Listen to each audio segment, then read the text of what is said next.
Hello, dear students. I hope you're doing well. Welcome back to our new lecture. In this lecture, we're starting with the second reading comprehension lesson in our theme, Changes, Environments. Now, the title of our lesson is The Monster in the Mountain. We're in lecture number 11, week number 12. And this is Ms. Maha Mohsen at the International School of Innovation. So here's the table of contents. We will introduce our lesson and the theme. We will take the vocabulary words that are related to this theme, and then we will read the lesson and take the reading comprehension skills. And after that, we will learn some spelling rules, the frequently misspelled words, and the R-controlled words. So let's start by watching this video. I want you to focus carefully while watching this video because all the information that are present in this video are almost similar to the information that we will be reading in the text. So this video will be as an introduction for you to this text.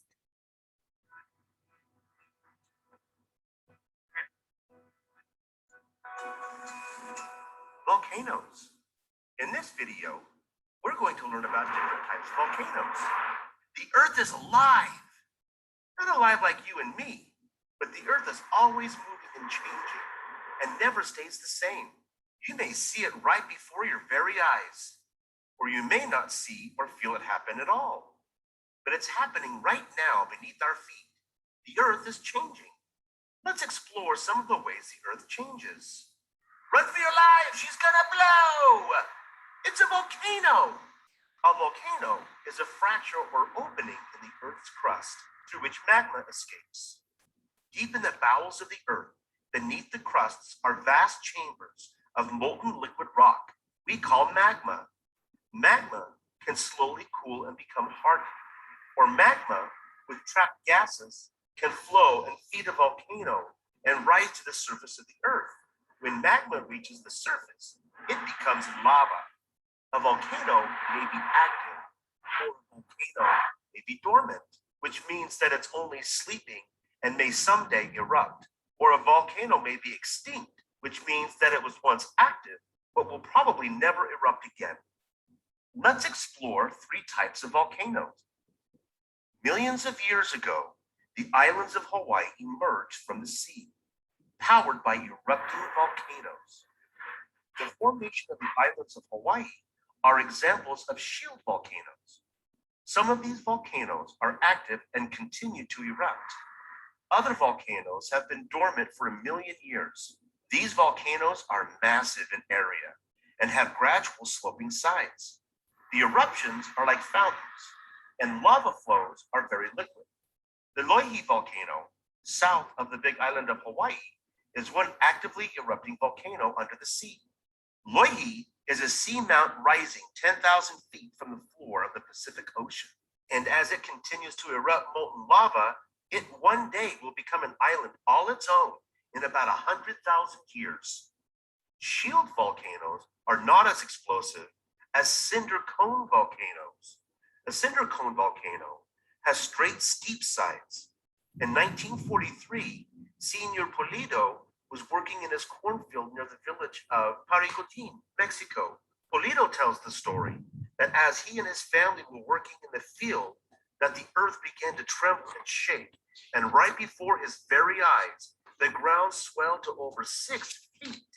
A fissure opened, and gray ash and smoke poured into the air, and the sound of a terrible hiss and the horrible smell of sulfur. Through the thick smoke, Pulido could not find his family. He went back to the village and discovered they had arrived there safe and sound.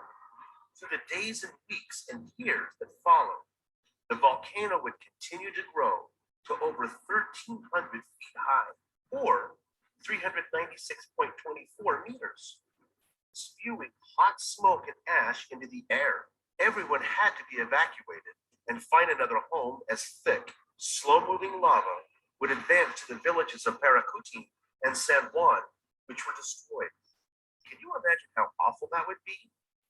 The Paracutin volcano has been very important to scientists as they have seen the birth and rise of a volcano and watch it become dormant.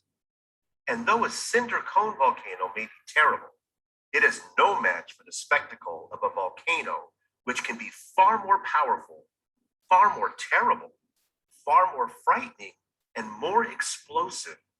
Of course, we are talking about the stratovolcano. A stratovolcano is characterized by gentle lower slopes, gradually increasing to steep upper slopes. They are constructed of layers of hardened lava and volcanic ash and pumice. Stratovolcanoes are known to have violent eruptions, expelling fiery lava fragments through the air like bombs. Toxic gases fill the air, and massive plumes of ash clouds carry vast distances, making aviation travel impossible. These volcanoes are dangerous and deadly, and though lava from these volcanoes flows slowly, it covers and burns and destroys everything in its path. In the Cascade Mountain range of southwest Washington state, there rises many beautiful snow-covered peaks. Some of them are volcanoes. One of these volcanic mounts is known as Mount St. Helens. It was no secret that Mount St. Helens had been an active volcano for hundreds, maybe thousands of years. And volcanologists, scientists who study volcanoes, had been studying St. Helens with their equipment watching and waiting for another perhaps major eruption. It was possible that St. Helens would not erupt in their lifetime. Even with fancy equipment, these things are difficult to predict. Then came the spring of 1980. For months, tremors and earthquakes shook the ground. On the north face of Mount St. Helens, a bulge began to form. Volcanologist David A. Johnston was watching and measuring the growth of the bulge with his lasers. On May 18, 1980, David called out over the radio, "This is it! This is it!" The cauldron blew with supersonic fury. Everything in the path of this massive eruption was wiped out for 8 miles. David A. Johnston was camped right in the path of the most destructive volcanic eruption in known U.S. history. 250 homes, railways, bridges, highways, all gone. Could Mount St. Helens erupt again? Will you wait and see? In the world, there are nearly 1,500 potentially active volcanoes. 169 are in the United States. Is there one near you? Many volcanoes are located along the Pacific Rim, an area that reaches along South and North America, along the Aleutian Islands of Alaska, down the islands of Japan and the Philippines, Indonesia, New Zealand, and the South Pacific. This path in the Pacific Ocean is known as the Ring of Fire. For millions of years, our Earth has been alive with erupting volcanoes. In addition to those we've explored, and among the most frightening and terribly destructive are Mount Vesuvius of Pompeii, Krakatoa in Indonesia, and the volcanic complex in Iceland. And deep underneath Yellowstone National Park lies enormous chambers of molten magma, which one day may find its way to the surface and become the most massive supervolcano ever. Thanks for following, Clara. So by now the video ends.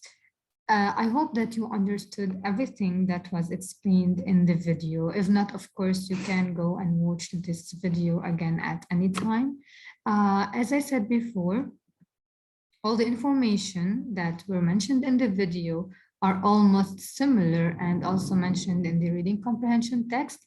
So also it will be so helpful and you'll be able to understand the text now when we're going to read it. Now, the essential question for this lesson is, how do natural forces affect the Earth? Now, based on the video that you have watched, we watched about volcanoes, how the volcano erupts and how it affects the Earth and makes changes on the surface of the Earth. So, how do natural forces affect Earth? Because a volcano happens because of a natural force that's coming from under the surface. So, surface changes. Unless you live near a volcano, as mentioned in the video, you aren't likely to witness a scene like this. But forces within our Earth often produce dramatic surface changes. Earth's crust is continually moving, causing volcanism and earthquakes. There are many active volcanoes in the United States, and this also was mentioned in the video. During certain types of eruptions, jets of molten rock called lava fountains reach temperature of 2000 Fahrenheit and spray, just 1 second, this is blocking, and spray as high as 1,600 feet into the air. So of course you won't want to get too close to a volcano.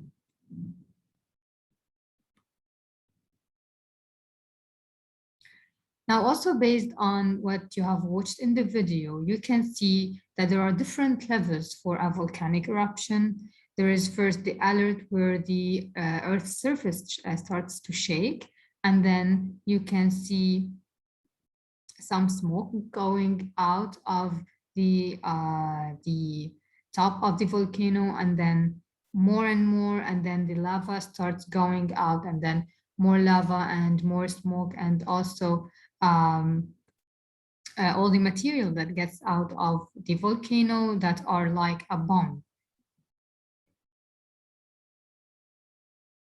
There are also more volcano infographics that will help you get an image in your mind of the volcano and what happens there. So what are the material that gets out of the volcano? You have the plume, the tephra, mainly this, the plume, the smoke that gets out of it, the lava, and the volcanic bombs. So we have also gas, tephra, as we said, and the lava.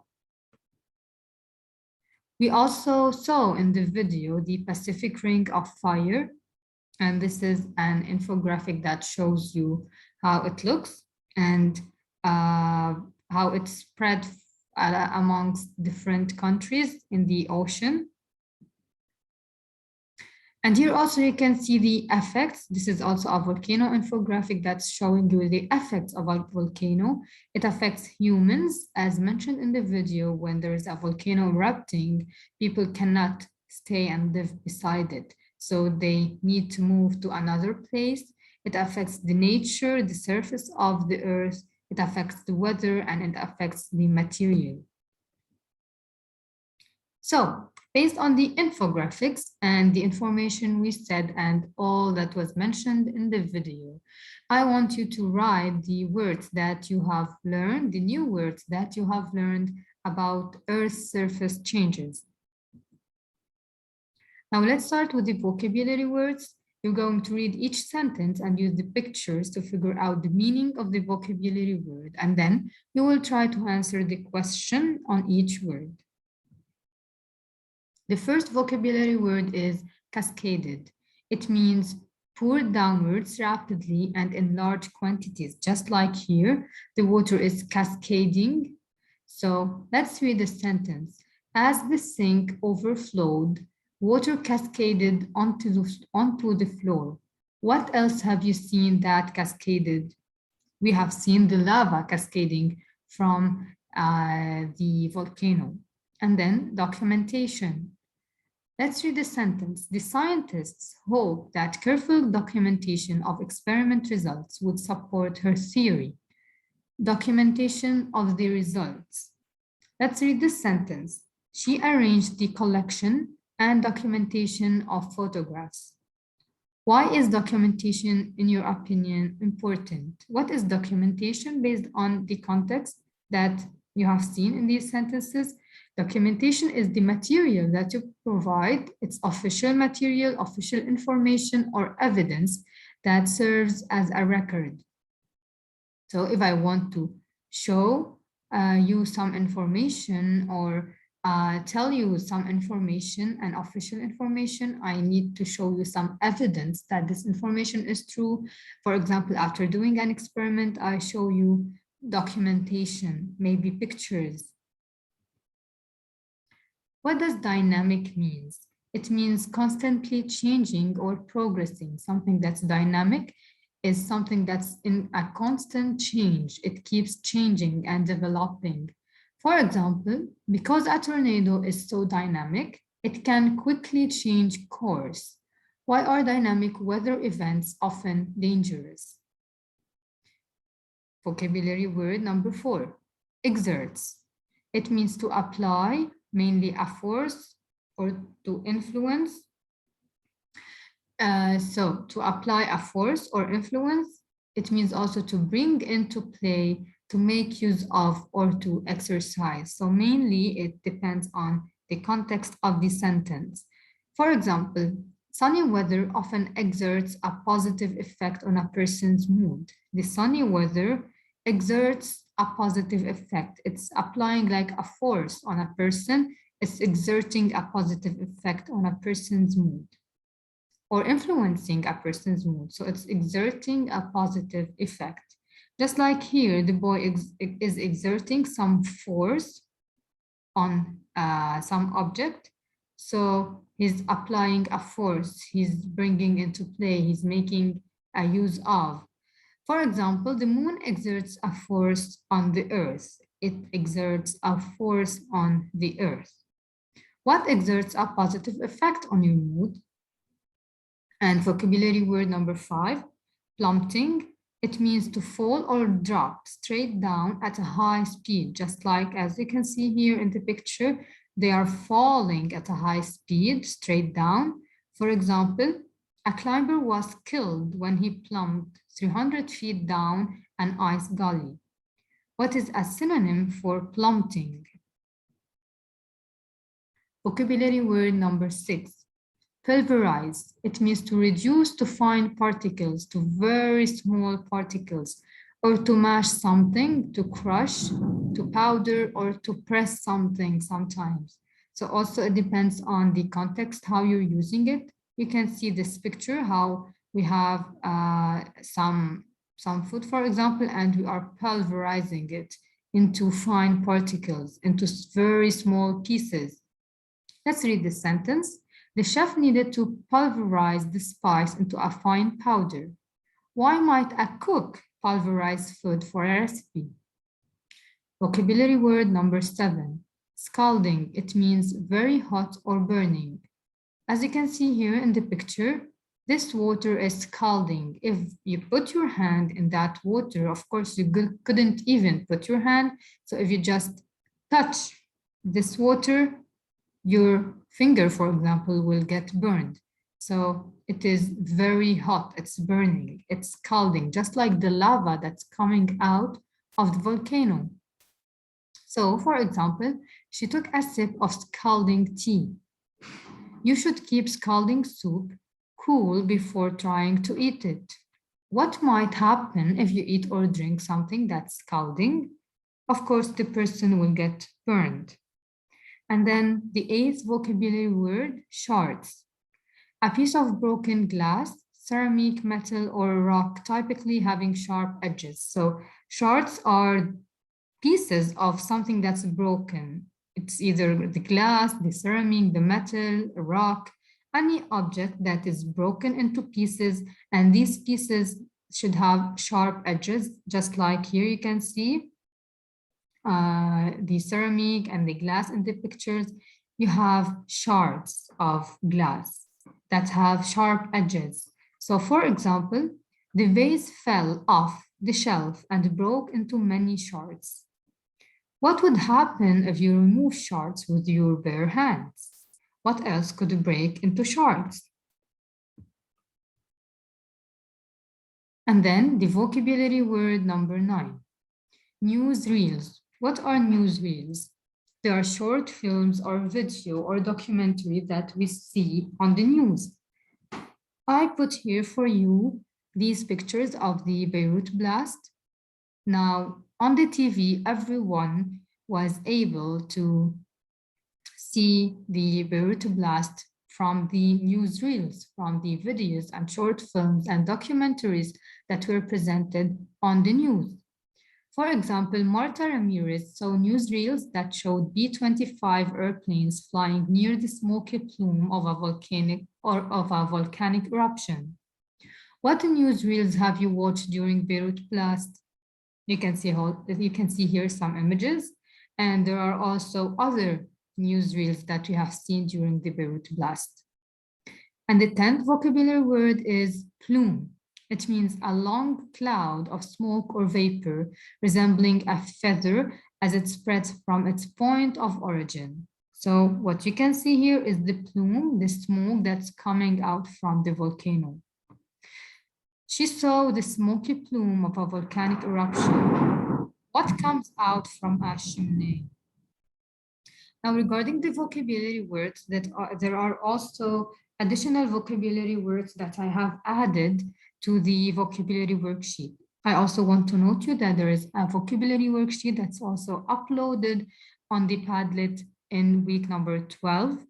So in that worksheet, there are, of course, these vocabulary words, the 10 vocabulary words, and some extra words. The other words just have the meaning. Why did I add the other extra words? Because they are blocking words in the text. So you might be reading the text and not understand their meaning. So you can refer to that worksheet and get their meaning. So let's start now with the reading comprehension after introducing already the theme and the vocabulary words. Now I want you to open your book into page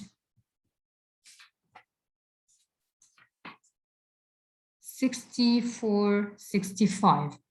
The monster in the mountain. The monster, they're referring to the volcano as a monster because as we saw, it's so dangerous. Now, the essential question is, how do natural forces affect Earth? We will read in this text how a scientist studies forces that cause volcanic activity at Mount Vesuvius. And Mount Vesuvius was mentioned also in the video, remember? So the first section of the text, meet Marta Ramirez. As a young girl during World War II, Marta Ramirez saw newsreels that showed B-25 airplanes flying near the smoky plume of a volcanic eruption. The year was 1944, and Mount Vesuvius in Italy was erupting. Blankets of burning ash were seen smothering the airplanes. Shards of volcanic rock came plummeting from the sky. Soldiers on the ground ran for cover. Each glowing splinter of rock was like a deadly bullet. Those images never left Marta. She has been fascinated by volcanoes ever since. When she got older, Marta earned degrees in geology and volcanology. Though she has studied many of the world's volcanoes, she returns again and again to Mount Vesuvius. Marta has climbed down into its smoking crater many times. In the following memoir, she describes one of her visits and why this volcano still inspires her work. Now we're moving to section number 2. At the monster's mouth. I recently went to see this dynamic volcano again. I decided to climb its slope along with the dozens of curious tourists visiting that day. As we walked, our shoes crunched on cinders that had been dropped there long ago. Finally reaching the rim, we gazed at the spectacular view. We stared 100 feet down into the crater. It was quiet for now, but I knew it was only sleeping. It was also mentioned in the video that some volcanoes would be sleeping, which means they wouldn't erupt at that time, but maybe there is a possibility of them erupting. But other volcanoes are extinct, which means they used to erupt before, but they don't anymore. So that's what a volcanologist do, and volcanologist was mentioned also in the video. It's the scientist who studies the volcanoes. So they study if that volcano is likely to erupt again or not, and all the material and everything that's related to volcanoes. So it was quiet for now, but I knew it was only sleeping. Frequently, tremors and small earthquakes prove that this monster is not dead. Did the others standing there with me know about the danger beneath their feet? Now let's look at the diagram that you have here. It's showing you the sea, it's showing you the African plate, the Eurasian plate, and Europe and Italy, and then where Mount Vesuvius is, where it's placed. Okay, so this model shows how Mount Vesuvius formed where one plate of Earth's crust pushed against another. Molten rock at this Colisean point exerts pressure upward until lava explodes from the volcano. And we have seen this also in the video. So the pressure from under the surface in the earth leads the lava from under the surface to the top, and then it erupts and explodes. Now I want, before continuing, I just want, just 1 second. I want to show you the worksheet for the vocabulary words. So here is the worksheet. And I want to show you the additional vocabulary words. This is the worksheet that's uploaded on the Padlet. And here are the additional words that you need to know. You have smother, it means trap, a trap, strangle, surround, and suffocate. Splinter is a small, thin, sharp piece of wood, glass, or other material from a broken piece. Crater is a large bowl-shaped cavity or hole in the ground that's typically shaped by an explosion. The rim is the brim, the edge or lip of something. Tremor means shaking, trembling, or vibration. The Earth's surface starts to tremble before or at the first level when the volcano is going to erupt. And then spectacular means something that's so beautiful in a dramatic way, it's eye-catching. And then catastrophic, it means that it causes sudden great damage or suffering. And then seismograph is an instrument that measures and records details of earthquakes, such as force and duration. The seismograph, this instrument, is what the volcanologist uses to assess and study volcanoes. Hurl means to throw something with great force, and debris is scattered pieces of remains. Let's go back now to our PowerPoint, and let's go back also to the reading comprehension.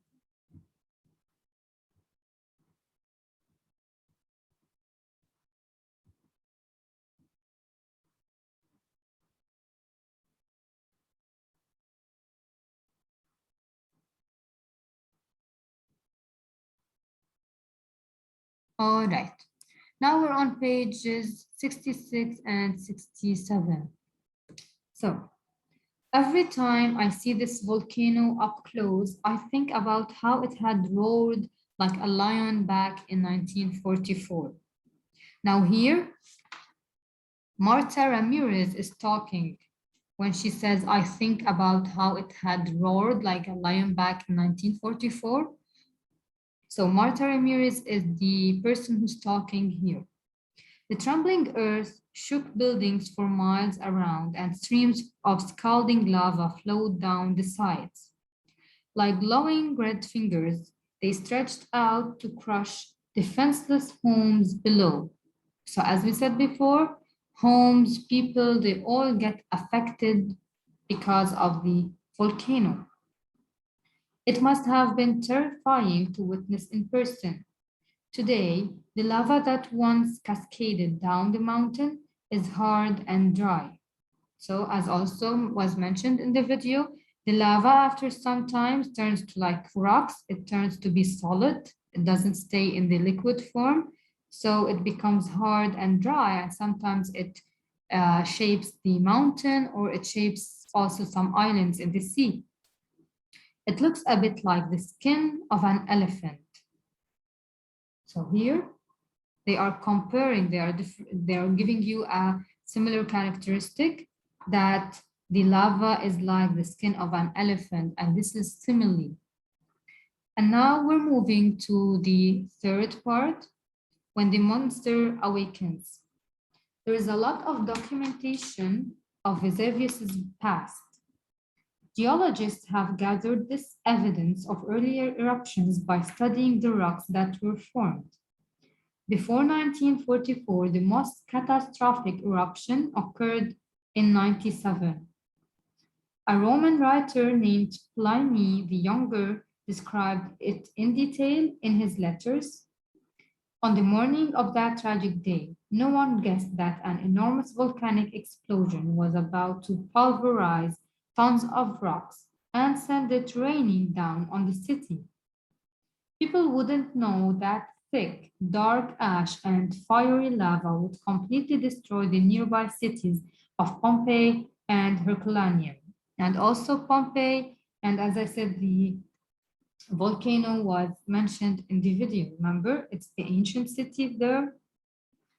So many smaller eruptions have occurred since then, including the one in 1944. Volcanologists believe that another major eruption could occur at any time.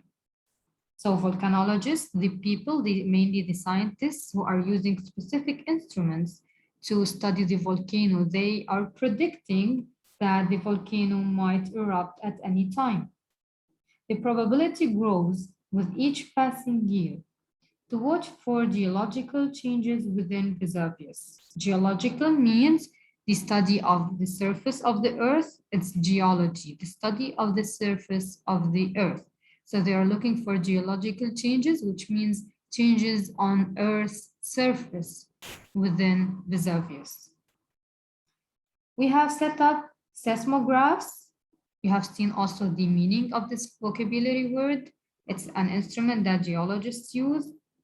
So we have set up seismographs on the slopes of its cone.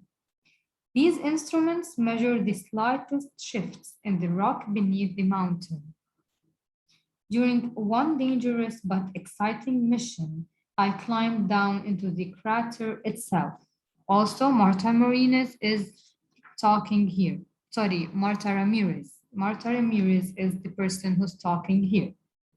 My crew and I worked on mapping what was going on underground. We also measured the gases leaking from small vents. Any sudden increase in carbon dioxide and other gases might signal an eruption. Now, looking ahead. I don't go into the crater anymore, but I often think about how Vesuvius threatens the environment around it. Today, the city of Naples lies at the foot of Mount Vesuvius. If an eruption occurred tomorrow, the city would not be ready. Tons of ash and rocks would once more be hurled into the air. This volcanic debris would keep cars, planes, and trains from operating. Remember, it also affects material, not only people, not only the environment, but also people and the weather. People would try escaping on foot. Sadly, no one can outrun such an eruption. If people start running, they cannot outrun it, so they cannot survive from an eruption. The only sure way to protect people who live near this volcano is to give them enough warning, which means ahead of time. And how could they know that a volcano is going to erupt soon? When geologists study that volcano and predict that it's going to erupt based on specific documentation and results and using specific instruments like seismographs. So only by giving them enough warning. The city of Naples has detailed evacuation plans to evacuate, to leave totally, For the plans to work, however, officials need to be warned 7 days before an eruption occurs. I hope the work that volcanologists do will keep to give people the warning they need. Until then, I will be watching this sleeping monster just in case it starts to wake up. Now let's start to make some connections. Try to talk about how Earth's natural forces are affecting the environment around Mount Vesuvius and what natural occurrences have you experienced that could pose a danger to people. Now we're talking about natural occurrences or events that happen naturally, okay, by the Earth's forces. So behind Vesuvius are the remains of Mount Soma, a volcano that erupted 25,000 years ago. Vesuvius formed inside Soma's crater. And now, after reading this lesson, let's go back and remember the reread strategy which we learned before. Rereading portions of The Monster in the Mountain can help you better understand factual information about Mount Vesuvius and its volcanic eruptions. Now, we know by now what factual informations are. So, factual information, we know that all the details and the information that were mentioned in the video and in the reading are facts about a specific topic. So sometimes some information, as in this text, are new to us and we're not so informed about that topic. That is why you might need to reread portions of this text to be able to understand the information that's being presented. So reread this section when the monster awakens on page 66 of The Monster in the Mountain and try to guess the idea that's being said there. So, or try to find the main idea using the reread strategy. Now we're going to say what we will find out after rereading it. You will tell yourself that you read that scientists gather historical and geological documentation about the volcano's past. From that, you can tell that learning about past eruptions help predict when it may erupt again. Just like as you said, how could people get the warning and know that an eruption might occur because they cannot survive just by running during the eruption? They need to know ahead of time. So geologists gather documentation from the volcano's past, and based on their studies and everything that they do, they can predict when that volcano is going to erupt again. Now it's your turn to practice the reread strategy. How does the information about past eruptions affect people living near Vesuvius today? Reread looking ahead on page 67 and try to answer this question. Now also, as we studied in the lesson before, the main idea and the key details. And also as we studied in writing a paragraph, we always have a topic, we have a specific idea, the main idea that we're focusing on, and then minor details and examples and evidence and maybe information that the person or the author provides. So the main idea is the most important point an author makes about a topic or in a section of a text. It's the most important point that the author is trying to convey to you as a reader. And then everything that follows should be information and details about this idea. And they should be supporting this idea. So they shouldn't be any additional ideas, any new ideas. They are just details and ideas that are supporting the main idea of this section. Now, sometimes this main idea is stated directly. You can see it at the beginning, for example, of the section, or in a sentence, it's stating that this is the main idea. But sometimes it's not stated, it's not written as is. So in that case, what do? We read all the sentences, we read the details, we try to understand them, and we infer, we conclude the main idea that's being said here by the author using all these details. Just like we use context clues to find the meaning of a vocabulary word, here we read all the details and sentences to conclude the main idea. So if it's not stated directly, we use key details to identify the main idea. When I reread Meet Ramirez on page 65, Ramirez, that volcanologist, I can ask myself what this section is mainly about. All of the key details together help me figure out the main idea. So let me go back to that section. Meet Marta Ramirez. So they're telling you as a young girl, she watched that newsreels, and after that she got the love for being a volcanologist and exploring what a volcano is. And hence, what did she do? She studied all the specific subjects that she needs, and she got the degree and she started studying volcanoes. But so these are all details on the main idea, which is Marta Ramirez, who became a volcanologist. So let's see next the main idea and the key details.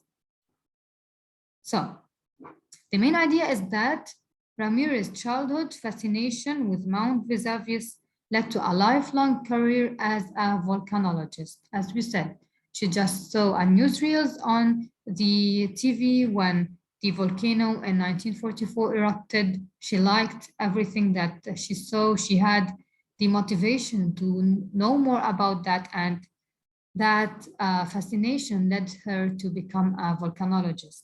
Now, what are the details about this main idea?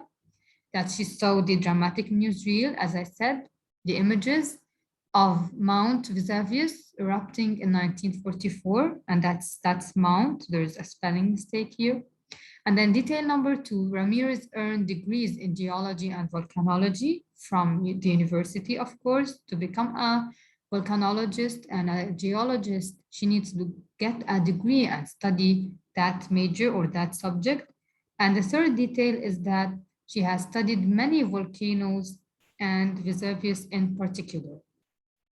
So she reached her goal after her fascination during her childhood just by seeing the newsreels or images.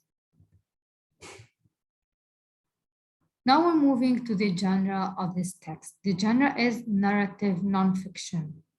What is narrative nonfiction? So The Monster in the Mountain is a narrative by a scientist. Who is that scientist? Marta Ramirez. Now, what is a narrative nonfiction genre? First of all, it gives factual information about a topic. All the information, all the details, the sentences, the ideas in the text are information, are facts about the volcanoes, which the scientist, Marta Ramirez, was telling us. So, first of all, a narrative nonfiction tells me factual information about a specific topic.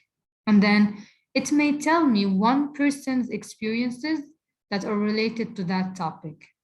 As we saw in this text not only had information about the volcano, Vesuvius, but also it showed us Marta Marina's, sorry, I'm all the time confusing with her family name, Marta Ramirez.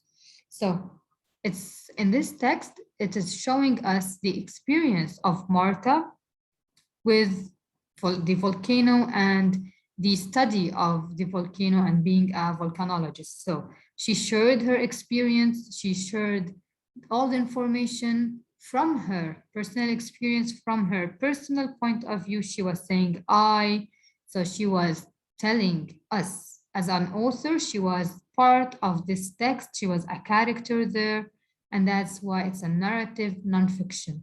Narrative usually when there is a narration, but here it's not just a story for entertainment, because Marta Ramirez, the scientist, the volcanologist, is narrating her experience using factual information and presenting all the information about volcanoes and mainly Vesuvius. Now we mentioned something that's called point of view. from her personal point of view. The author, which means the person who's writing this reading text, the ideas, is also a character here. So the monster in the mountain is from a first person point of view. What is a first person point of view? When the author, the writer of the text, is also a character in the text. Like Marta Ramirez is a character because she says, I'm going to watch the sleeping volcano. So she's giving us all this information. She's the one who is writing this text. She's the author, and she is also a character in the text. She's someone who's presenting herself in the text. How is she being presented?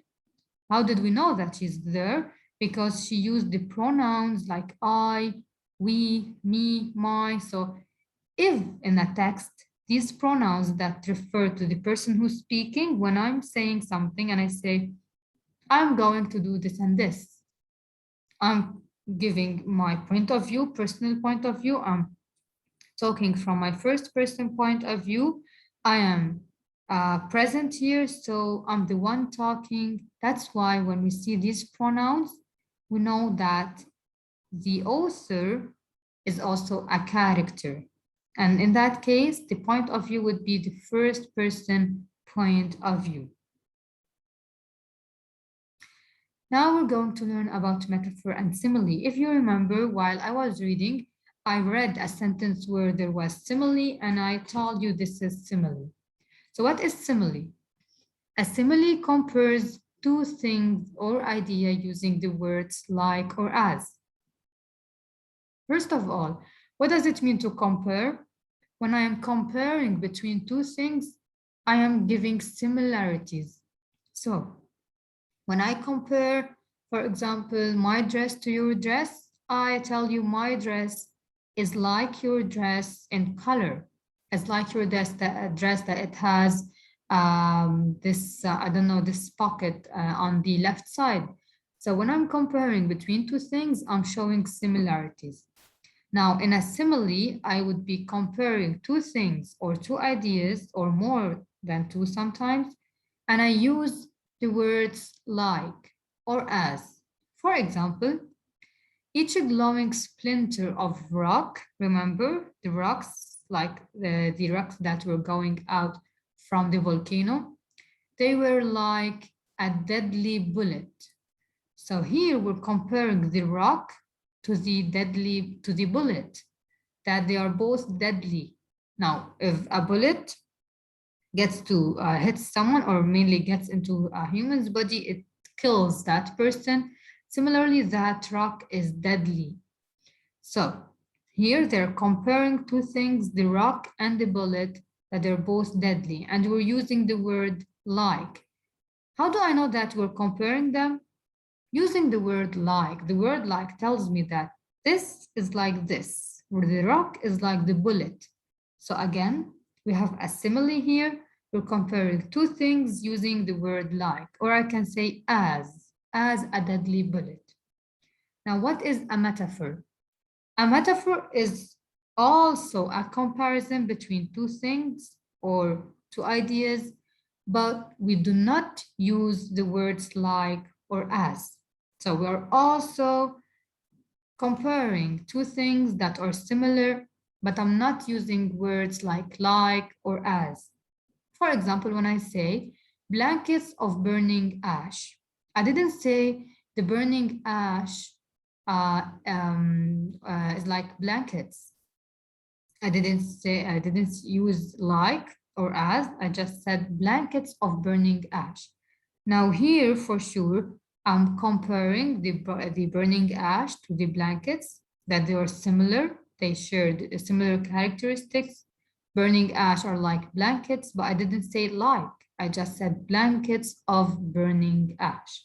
And that's why it's a metaphor. It's when I'm directly comparing between two things, but without using the words like or as.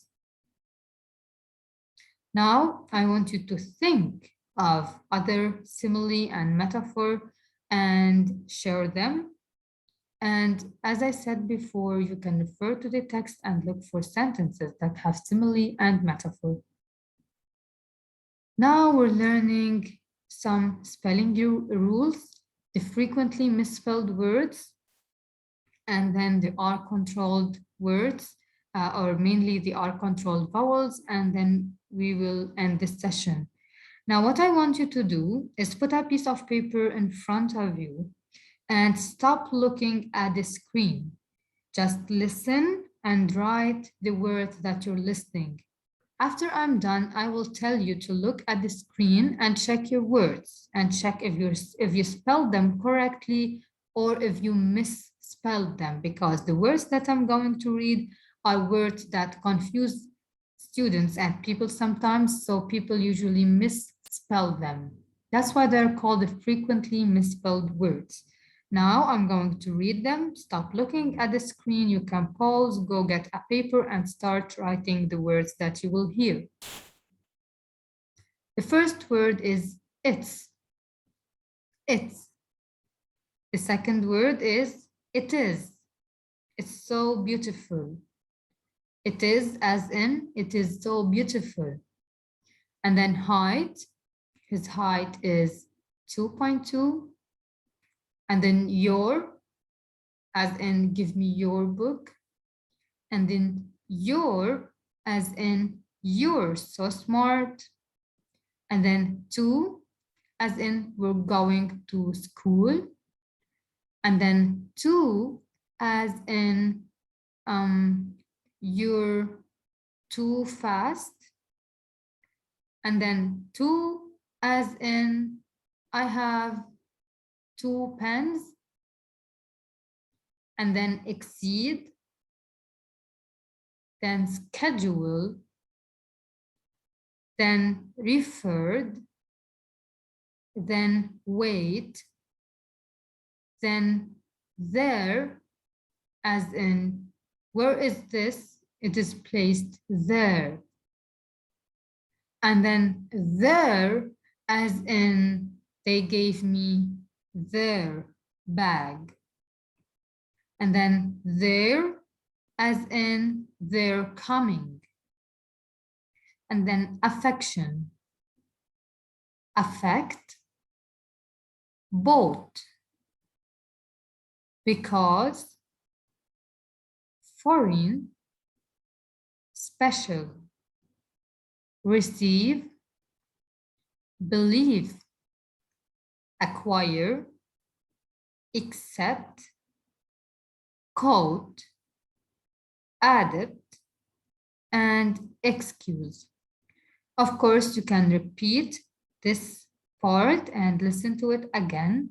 Now, if you're done writing all the words, I want you to check your spelling, how you spelled them, if you spelled them correctly, using the correct letters according to the sound and what you were hearing. And I'm sure that there are many words that have confused you, and these are some of the frequently misspelled words like it's and it is, like hide, that GHT sound T, like your, you are, which means you are, like two, and two, which means also, and two, which means a number, two things. Special, we have here the sound sh, however, we have CIA.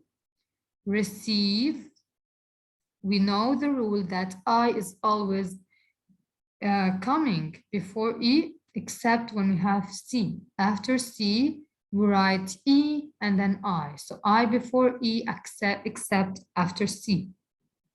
And then believe, as you can see here, believe, I is before E, but after C, receive, E, and then I. Foreign, I didn't spell the letter G, however, it's there. Because. Acquire, C, and then Q. Accept, X, and then C. Both, also GHT, that sound as T. Referred, when the R is doubled, but the F is not doubled. Affect, quote. Adapt, I'm not saying adept. I'm shortly spelling the letter P, but it's there, adept. Affection, shin, Tion. There and there, as in the different examples I gave, and there, they are. There, which means it's possessive pronoun, it means that something belongs to someone, their bag, and there, which places something, and then excuse. Now let's move to the R-controlled vowels. An R-controlled vowel is a vowel that's immediately followed by the letter R. So what are the vowel letters? We have I, E, O, U, and A. So when I have one of these vowel letters that is immediately followed by R, in that case, I would have what's called an R-controlled vowels. What does it mean, an R-controlled vowel? An R-controlled vowel is a vowel letter, just like I, E, O, U, and A, that are getting controlled by R. We know what control means. I'm controlling something. I'm deciding, for example, how this thing is changing the behavior of this thing. So here the R is controlling the sound of the vowel letter. R-controlled vowels are vowels that are getting controlled by R. Why? Because they are immediately followed by the letter R. So they can no longer be pronounced as a long or short vowel. So we no longer pronounce them as we studied them before, a long vowel or a short vowel. We have specific sounds, which we're going to study next. So when the letter R follows a vowel, the vowel is usually forced to change its sound.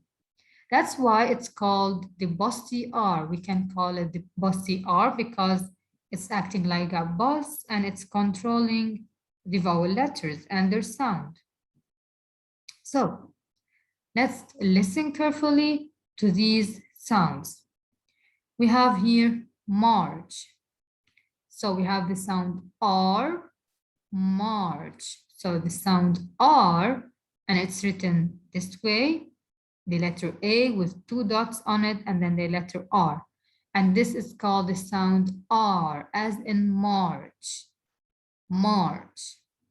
And then the sound as in chair, and then the sound as in shirt. So the sound as in shirt, and the sound or as in port. Again, March, R, chair, shirt, and then port, or. So you could listen to the sound of the vowel letter that's coming before the letter R, or it is followed by the letter R, how we're not pronouncing it as a long or a short vowel. So I'm not saying a, and I'm not saying a, I'm saying ma, ah. The sound of this letter, this vowel letter is changing. I'm not saying March nor merch. I'm saying March. Why? Because it is followed by the letter R. And how do I write the sound of it? When I listen to the word March, and I know that I have a vowel letter, which is A, followed by R. If I ask you about the sound, you will be able to tell me the sound by referring to this symbol, A with 2 dots on it, and R, which means the sound is as in March, all right? And then the sound in chair, again, not the sound A or A, it's chair, chair. And this is the way you will refer to the sound, okay? And then shirt, shirt. This is the sound. This is how we write it. U with the symbol on it, and then R. We don't say E or we don't say IR or ER. Shirt, shirt. The sound is and its symbol is U with this symbol on it, and then R. And then port, O, you can hear it, port. So O also with that symbol on it, and then R, as in port. Let's look now at some words and try to write them in the correct column. So we have rumor, rumor.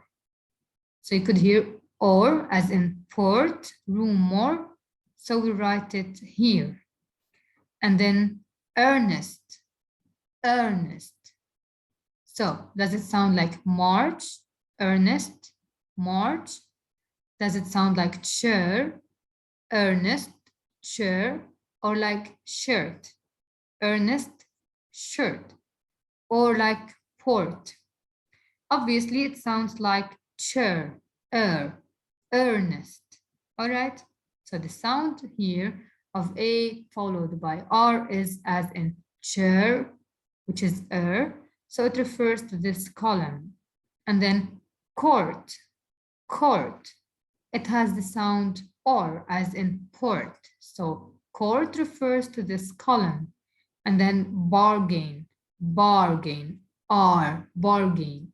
It has the sound that's similar to march, R, march. So it belongs to this column. And then reward, reward. And it has the sound of or, and not R, not march, it's reward. So it falls here. And you can see that you have the letter A before R, but the sound is this sound. So you don't look for the letter, you look for the sound. And then bird, as in shirt. So it refers to this sound. Then 30, like shirt. 30, it refers also to this column. And fairy tale, fairy, fairy, so it also refers to this column. Now I added here for you a game. You can play it and practice it. You just get some dice and then you roll the dice and then you move. We can start here and you read the word that you get: term, yearn, curl, sir, earth, blur, words, bird, perk, worst, stir, hair, earl, lurk.